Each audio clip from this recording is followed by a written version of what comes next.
Hello， 今日想同大家講下文言文嘅重要性啊！文言文呢啲人話係火星文啊，小朋友咧就梗係更加驚啦。但係我哋知道佢驚，我哋更加唔能夠喺高中先教佢，因為你要記住呢個驚呢個恐懼咧，唔係我哋可以逃避到嘅。你喺高中點都會接觸佢噶啦，可以做嘅話就越細個可以教佢。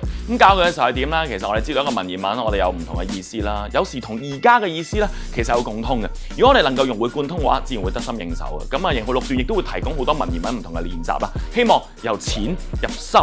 我哋知道咧文言文我哋最早啊追溯到咧《詩經》啊《楚辭》，去到後期嘅時候咧有長篇嘅說理文章啦，亦都有好多唔同嘅題材，有唔同嘅文言文嘅難度。但係如果我哋可以由細做起嘅時候咧，教佢哋由詩開始，由短句開始，慢慢由短句去到段落，去到篇章，學文言文自然有系統，自然可以由淺入深。咁呢一點咧非常關鍵，因為喺高中嘅時候咧，其實 DSE 有12篇範文，而且仲有月部嘅考試嘅時候額外嘅文言篇章。如果睇得明嘅話，細細個建立好，當然去到高中嘅時候，尤其公開考試，一定會攞到好嘅成績。所以加油，俾心機，學好文言文。